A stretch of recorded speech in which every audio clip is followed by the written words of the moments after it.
Hey everyone, we're Journey to the West. I'm V, and I'm here with Jay, Hey, I'm Jay. and I'm here with Sen, Hi, I'm Sen. and it's just going to be the three of us today, and we are here to introduce our topic, which is going to be activism, specifically Asian activism pertaining to online spaces. Now, I will have to clarify for you that the thing is, these online spaces tend to be American centric.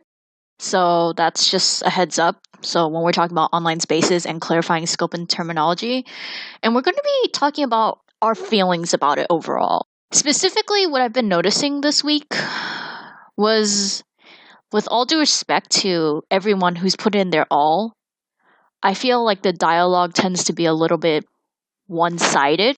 It's very polarized, and that's not just from personal observation.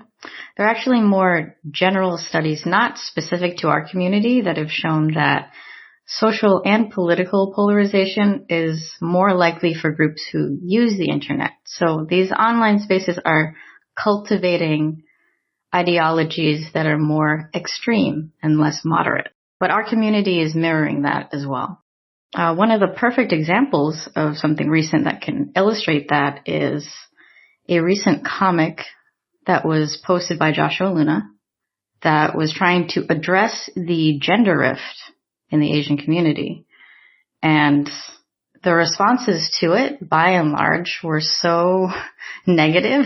He was getting hate from extremists on both sides, which was incredibly disappointing, but also really indicative of the state of our community and the lack of actual communication.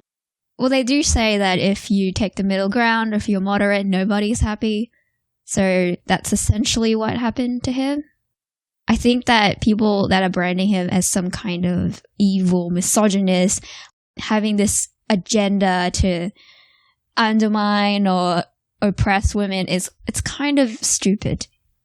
Because he drew a comic, like, fucking calm down. I think what this has shown is definitely, if you really try to attempt to take the middle ground, there are some people will not be okay with that, and they will try to be like, oh, if you're not with us, you're against us, as if there's this kind of ultimatum ordeal going on. And I'm like, really? There's multiple ways to do activism. It's not just pertaining to online. I mean, I've had an article about that before where you could just go out there, vote, or you could volunteer for your community. It's not just about online spaces. The thing is, though, I feel like because online spaces, the way they are made, is to kind of pertain to ideologies and appeal to certain viewpoints. It feels like there's a lack of nuance allowed in these spaces. The state of what happened with Joshua Luna's comics indicate that there's this us against them mentality, except there's multiple viewpoints. And if you try to do nuance or attempt to be different, they're going to try to isolate you in a way. So that's my own personal thoughts on that. And another thing that I really want to point out is there's this lack of admitting to one's own faults, one's own traits that could be improved. And no one wants to back down. No one wants to admit that their argument may be limited to one perspective and that they could change it, or that they could look at the alternative side. Yeah, definitely. It feels like people are just trying to push an agenda. Because if you're genuinely there to work through an issue, you have to also listen. And to be fair, nobody popped out of the womb self-aware. This is a process. Most people are still learning. I mean, if you aren't, then I don't know if you've suddenly become self-actualized and are like going to reach nirvana soon. But the reality is that we aren't all experts. So to engage with other people as though we're superior to them is really disingenuous. And a big problem that's aligned with that is the failure of people to understand that when we're talking about a social issue, it's not about your personal life. Like, I'm not trying to personally attack you. I'm trying to talk about this broader social issue that affects all of us, that's bigger than all of us. So when we call somebody out, it's not necessarily a personal attack. It's a, hey, this is a wake-up call for you to examine your own biases. Let's talk about it. But generally the response is, nah, I'm not going to talk to you, and I'm going to block you instead. So that shuts down the conversation. Yeah. No, that's not how it is. It's like, how dare you say that about me? How dare you? You don't know me. Oh, God. Yeah, that's actually what it is. I mean, I'm probably exaggerating, but that's literally how it goes sometimes. Actually not. I've had a conversation where it literally went that way. And like, I was totally calm the entire time and trying to explain what I was trying to do. And then the person on the other end was like, no, I feel personally attacked right now. Also, I'm going to try to send personal attacks at you that have nothing to do with what we're talking about because I can't respond to you in a reasonable way. They're fucking private your account, you dumb shits. Fuck. Or like, don't say the thing. It's a public space. Like, if you don't want people to respond to the thing that you said, then maybe keep it private. No, it's harassment. Everything's harassment. Yes, apparently. Oh, I really... This is so complicated, especially because the harassment term for disagreeing... Nah, the problem with debating that, it's like minimizing. People can take it that way. Yeah. I mean, the thing that I've made clear before, I'm not sure if you guys have seen this because I've been tweeting about this as I think of it, is that nobody ever considers it harassment to question the actions of a public figure, like a political leader. Nobody thinks that somebody calling out Trump for his behavior is considered harassment. Yet we apply this to our own community and it's not the same. It just seems as though people aren't used to getting criticized. And so they're only open to it, or they only consider it acceptable if it in a certain tone, if it's delivered in the most ginger way possible, the most gentle way. But that's not reality. I mean, if somebody's angry, then they're going to be angry with you. But just because their tone is angry doesn't mean that they're abusing you. There are legitimate concerns. I think people's egos are so fragile that any ounce of criticism is seen as a personal attack, and that's stupid. I'ma really throw it out there. When we're talking, we're not trying to criticize you as a person. We're trying to criticize the actions because they do have the consequences. And the thing is, especially what I've noticed, with specifically mainstream public figures who are Asian identified, they're not willing to accept that responsibility now that they have a platform to talk about this. No offense, but I feel like there's a lot of self-interest, agendas, and really making it about ourselves that's the problem. And I mean, like, okay, yeah, we'd love to hear your life experiences, and at the same time, how's that going to help someone who's already, like, having a hard time finding a job, who can't afford their insurance or anything? It's pretty much like virtue signaling. You're like, oh, I made a tweet about this. I was like, oh, I get it. But I'm like, it's not enough to just say, I get it. Because, like, you're not living it right now. You can sympathize, but you have to acknowledge you're observing it as an outsider. Especially, I own that. I'm observing everything now. I already have academic experience. And that's how I'm able to angle certain things a certain way because I've learned it. I own that I'm an educated woman and I have that privilege, and I am lucky that I have a platform to talk about this. Not everyone has that. So what can we do? We need to stop making it about ourselves, about our feelings. It's not about you. It's about what the entire structure, how it has effects on people's lives too. We care about you. We also care about other people too. Okay? I had to be harsh on this, but it's really irritating to see because, like, I have friends who are struggling. Some of them can't even get out of their bed at night because they feel like they don't have any hope. They don't want to even get out of their room. They just want to stay inside all day. It is absolutely mind-boggling how much self-interest when it comes to talking about Asian issues I see around my life. I can't take it.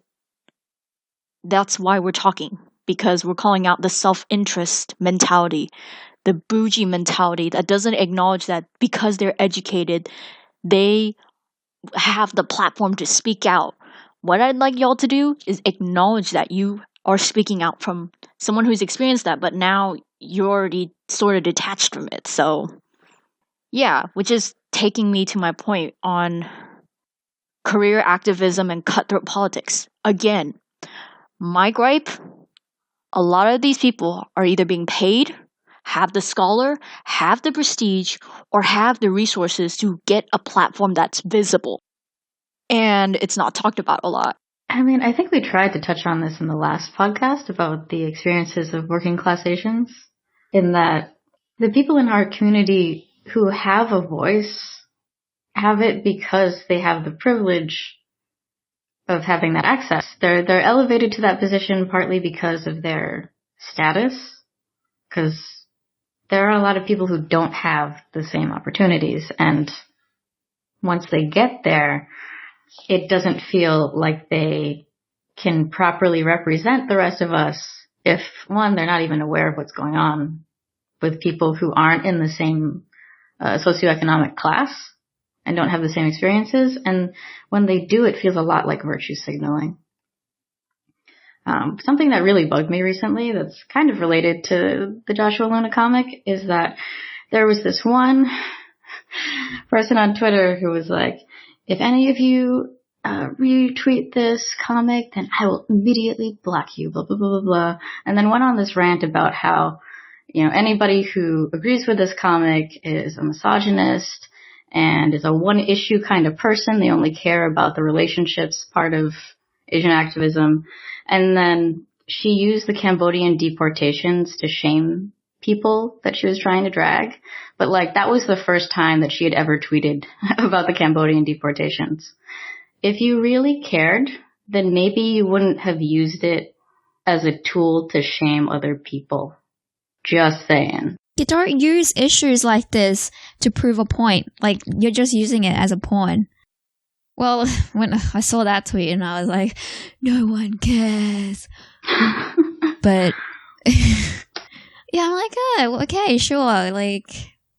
You sound fucking dumb. But yeah, anyone that just comes out of the woodlock and says, how dare you question this, to undermine issues like this, it's just dumb to me. You can't say that, oh, well, we need to prioritize issues and we can't care or even talk about that issue until we solve this issue. That's very, myopic, I think. People think media representation is important. It's not the most important thing, but you can't tell someone they shouldn't care or shouldn't talk about it just because it's objectively not as crucial as, say, people getting deported or people getting attacked. Your activism is so limited to just call outs. What else are you doing? Oh yeah, another thing. People think it's about feelings. Okay, maybe you notice my tone. It ain't happy, but you know what?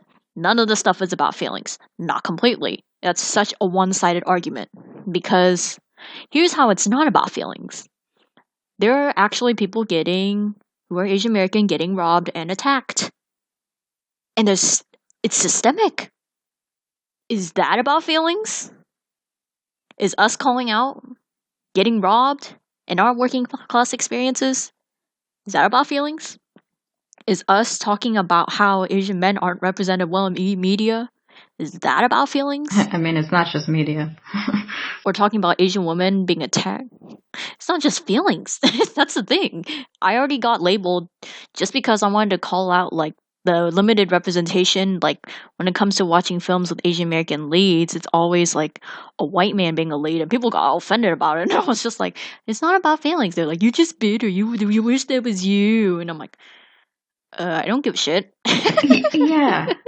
Like, why is it so difficult for people to understand that the problem is proximity to whiteness and not your personal relationship? Seriously, you don't have to insert yourself into every discussion that's not about you. Yeah, like, please, stop making it about you. This is my point. I see that a lot. Oh my god. I can't even count in my fingers. Just like, stop making it about yourselves. It's like me. I'm just like, shut up. Oh my god. It's all about me. Oh, my voice matters. Only my voice matters. Oh, people get so angry. Go ahead. Maybe I should cut this out. Oh god. Okay, fine. We're cutting it out. We'll cut it out anyways. Don't worry. We'll cut it out. This is the extra ranty parts, yeah. Nah, I'm leaving it in case. But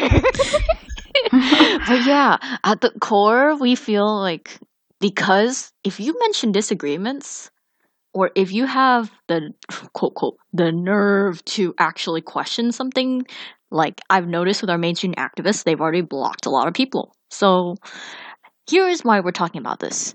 At the core, the reason why we're talking about this is because I haven't seen much change. The change is coming from those of us who are not mainstream platforms and actually talking it out. Like, for example, we could talk about the whitewashing thing. Well, people under the bus are like talking about it, but it's like with mainstream activism, it's taken years and it still feels kind of slow. And so what I suspect, it may not be the only definition, but it's at the core, there's a lot of self-interest and virtue signaling running around.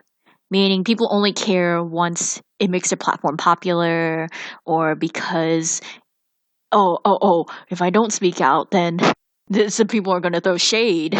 It's kind of like, that's what's running rampant. It's the self-interest and the virtue signaling, and especially making it about feelings that I've noticed with mainstream, particularly mainstream people speaking out for us. So this is why we want to talk it out, because it's especially rampant in social media. If you don't agree, they block, or they try to totally like get really mad about it and make it about their feelings. So, and if you notice, a lot of these people who are doing the blockchains and all that, they take donations. They earn money for being activists. Activism, whatever they claim to do on their social media. Panhandling activists. Yeah, it's a career. Panhandling. And that's just very strange to me. Very suspect. I mean, it's perfectly normal to question what you use the money for and what avenues you're putting it into, and if that money is for yourself. Like, that's normal. But I get people who have things like Patreon and, you know, they provide a service, like maybe they have writing or they draw or have art or whatever. Mm-hmm. But I don't exactly understand. I don't really understand why people have a PayPal link and say, well, just support me, like support you for tweeting. Like, I don't understand, but perhaps there's like a perspective we haven't heard yet, and we're really open to listening to why people need money to tweet. But for me, like, the way I picture it is everyone is panhandling on one street, like begging for change, and they're just yelling rhetoric and just hoping to catch some of that. I see a disturbing trend where it's usually people who are college educated and above, or have some form of academia or scholarly like endeavor. That's kind of bougie and sad. Ah, yes. I have 4 degrees, so I know better than you. Those people, yeah. Go on, Jay, tell us more. It's just really irritating when somebody's trying to talk about their lived racialized experience of racism and how that made it clear to them that it was systemic, and then somebody completely uninvited butts into the conversation is like, well, I have 4 degrees and my thesis was on racism, so I think I know more than you. So that, like... So I think I know more than you about your lived experiences. God, you Americans are so damn rude. What's wrong with you? I know, aren't we? God damn. It's so American-centric. I remember seeing a passive-aggressive comment like talking about, oh, this American, like Asian Americans don't care about this. I'm like, I'm not even American. What the fuck are you talking about? But yeah, I had to keep silent. I remember, dude, somebody called you a man once. I remember that. I remember being angry and being like, we are both women. Stop trying to silence us by saying that we're men. You can fuck right off. Well, I didn't say the last part, but I wanted to. You can't even be angry, as you said, because if you are, then they just see it as, how dare you attack me? Oh my God. I know, harassment. Whew. Social media in a nutshell. What a hot mess.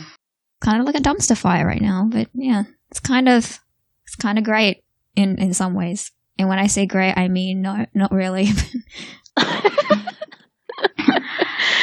Wait, so well, I mean, the positive thing about this, because I actually read a tweet chain the other day, which is probably on my profile if you see it, that somebody on another corner of the internet, who I don't know, pretty much senses that there's something wrong with the Asian American activist community, because I think it was talking about how every personal essay is talking about their lunchbox experience and how their proximity to whiteness has crippled their self-esteem and identity. And like, okay, I'm with a white person, but he's cool. He's not one of those other white people. And I mean, it's fine. That's a valid experience. But if literally every piece of literature talking about our community focuses on that exact story, then what the hell is going on? Where's everybody else's stories? Why is it always about a limited number of things? Is that the only thing that's acceptable to talk about? Or is that the only thing that they can talk about because they're limited in their experience? It sounds so bougie. Like, I was dealing with fights. Well, I think it's valid for people to talk about it, I think, but probably we have to move forward from that. And the thing is, like, there's a lot of really good essays or like Asian Australian woman talking about the letter to Asian girls, like that was really good. But for me, I never grew up thinking that I'd want to be white. Like, I think I do remember thinking it a couple of times. I'm like, oh shit, imagine being white and eating white people food and not being able to speak Vietnamese. Like, I just thought that was like nightmarish. Personally, I thought that was like, oh no, that would be terrible. But I know for some people it was like a real ordeal. Like, that was something they strive to be, and obviously it's fruitless, it's impossible. But I think people just don't feel compelled to write positively or say like, hey, I actually had a great life, like being Asian was great. But we definitely need more of that, and I think we need to encourage that positivity, because we really don't have that right now. It's like everybody's dealing with their own mess, and while that's totally valid because nobody's perfect, obviously, and everybody's sorting through their own stuff, it's really depressing to look for inspirational or positive content and not be able to find it. Because part of what helps that healing process and helps us all move forward is to have examples, you know, to strive for. But it just seems like we're all a bunch of people who are fucked up and trying to lead each other, which is not a very positive outlook for the community. Everybody hold hands in a circle. Oh yeah. One more thing I want to add. Twitter Asians, Reddit Asians, or whatever website Asians, all Asians are real people. There's no, in real life is so much better. Oh, online is so much better. Let's not with that dichotomy, okay? Everybody's a real person, okay? That's the thing. Oh, I know, like, some people turn up their nose at this online activism. I'm like, this is the only place that people are talking about these issues. How many times do you bring up deportation in your conversations in real life? What are you doing in real life that you can easily just snub people online trying to bring awareness? Like, it is the pillar of how we get information around. I don't understand people that say that these people like, oh, this online activism is so stupid. You're not doing shit, so shut up. I'm talking about this in both real life and online, so yeah. Guys, in a nutshell. Any last minute thoughts, Jay? I guess the whole point is that we should be trying to jumpstart conversations that aren't happening right now. I mean, this is kind of the goal of what we do with the podcast. I wouldn't even consider ourselves activists. Or I'm not going to take on that name. Nope. But we're looking for nuance. We're looking for actual engagement with people who have differing views, who are interested in talking stuff out, rather than just pushing a straight up agenda. Because, we're not going to move forward if we aren't willing to actually talk to each other. Have conversations with other people that might not necessarily be invested and try to get their experiences and perspectives. There's a lot of voices that are lacking, like working class, for example. We need more people from LGBTQI plus, intersections that's severely lacking. We need to uplift those voices instead of complaining about them not existing, or people that aren't going, why aren't people uplifting that voice more? And we all need to go find that. Maybe on the point of virtue signaling, to uplift the voices of others specifically instead of trying to do your own take on it. Yeah, don't talk over them. That's a bad idea. Yeah. Give them the mic. Give them the mic. Literally. Have them go on your website. Have them go on their video. Don't try to interject too much. Just let them talk about it. That's simple. Give them the mic. Let them talk. Don't try to make it about you. I want to say thank you because, I know it's pretty tough to watch us. I know we're getting censored in some outlets, or some people don't even want to hear us. But you know what? For those of those of y'all who are watching and staying into the end, thank you.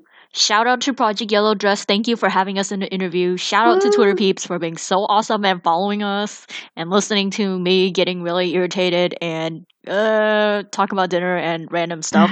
And thank you to, we had 2 reviews in our podcast. Oh, yeah. Someone reviewed our podcast on iTunes. And so I'd like to thank these individuals, which is Unapologetically Asiatic. And then last one I want to thank is Kay. Thank you, Kay. Thanks for reviewing. And you know what? Thanks, y'all, for watching. Y'all are awesome. Literally, I cannot thank you enough for actually making my day even better. You know what? No matter how hard it is sometimes being online, I don't regret meeting y'all. Thank you. So I'm V. You can find me on Miss V Nguyen on all my social media accounts. And this is Jay. I'm Jay. Thanks for listening and supporting us this entire time. My Twitter account is J_MARAAN. And Sen. Thanks for listening, guys. I'm Sen. You can find me on Twitter at Sen_Tient. If this podcast somehow ends and we get a lot of hate, it was nice knowing all of you. All right. We're journeying to the west. See y'all. Bye. Bye.